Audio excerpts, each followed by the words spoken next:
John, you've been driving cars for your entire life, born in the back seat of one, but you also collect cars. You're known as a preeminent car collector, and lots of people want to collect cars. And with the escalating prices on old vintage cars, so many people, and I get emails, people stop me and they say, what do I buy? Is it too late in the market? First, I'd love to hear about your philosophy about collecting cars. Why do you pick what you pick, and maybe some advice? Well, one man's ceiling is another man's floor.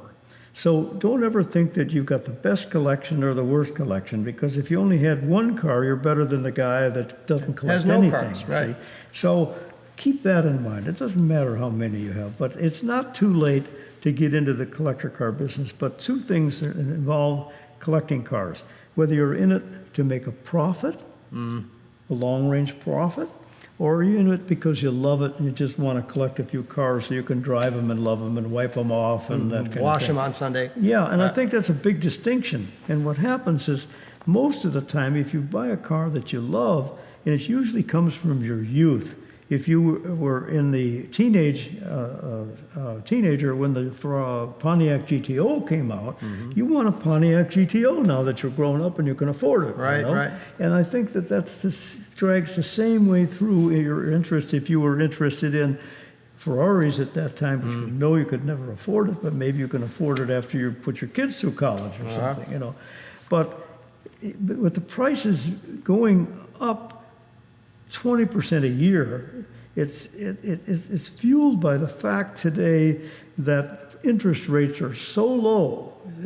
Money in the bank is 0.5% interest is what you can get.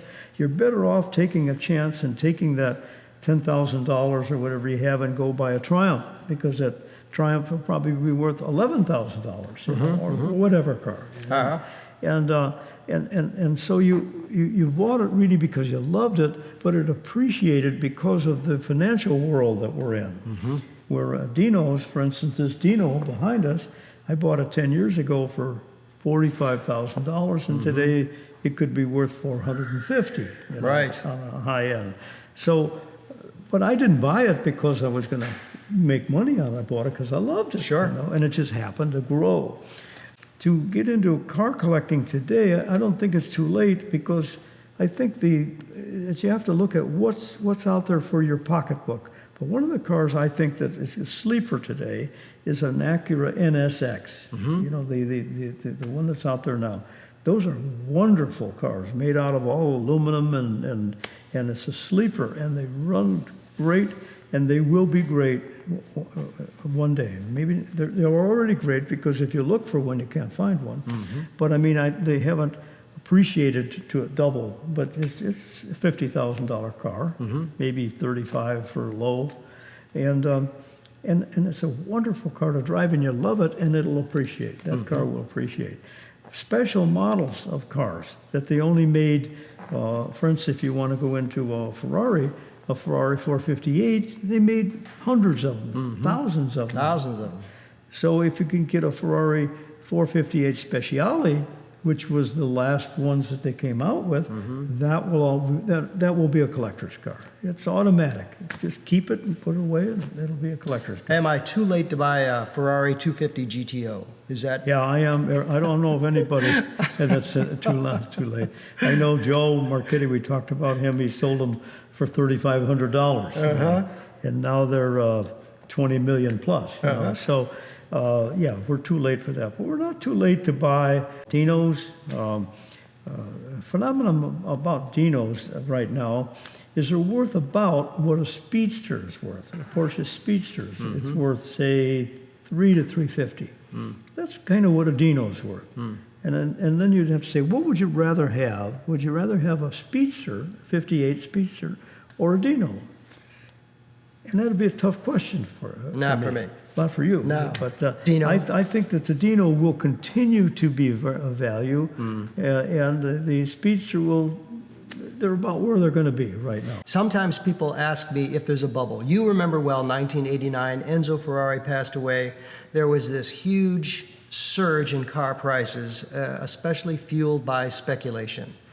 You were talking about how car prices have gone up 20% in some cases, even more on certain Ferraris and collector cars Per year, yes. per year. What your crystal ball is no clearer than anybody else's, John. But where's the collector car market going, in your opinion? Well, at that time, it was fueled, like you said, by speculators. And to give you an example, in that time, around 79, 79, it was 89, wasn't it? It was 89. 89.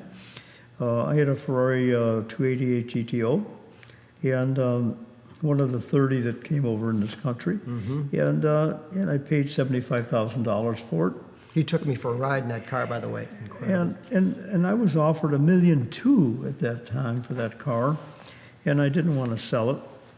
And then I got a divorce, and I had to sell it. By the time that I had to sell it, the market dropped where the car was only worth $300,000. So, as you said, the government really had a lot to do with the prices because at that time the interest rates went up to as high as 20%. So nobody could afford to buy a car like that, and or if they were financing, they couldn't keep it; they had to get rid of it. So the market just went down, and the cars were worth probably what they were really worth instead of fueling that excitement about escalating prices and jumping on it like the Hunt Brothers Silver or something. Like that. The difference today is that, as I said before, the interest rates are near zero. Your money in the bank is doing nothing. So take a chance. Get to the fork in the road and take the chance. Buy something with it. If you like cars, if you like Porsches, go buy a Porsche. And you'll first of all enjoy it because the money in the bank, you're not enjoying it. And then it may escalate in value. So you got two things going for you. And I don't think it's too late to get into that. As I said, the NSX is probably the future collector car. It's reasonable. And but if I were going to get into starting a collection with a modest amount of money, of all the cars that I can think of, I would start with Alfa Romeo because they're still affordable. You could buy an Alfa Romeo. There was one sold for $35,000 at RM this weekend. Was it a Duetto? No, it was a Giulietta Spider. Okay.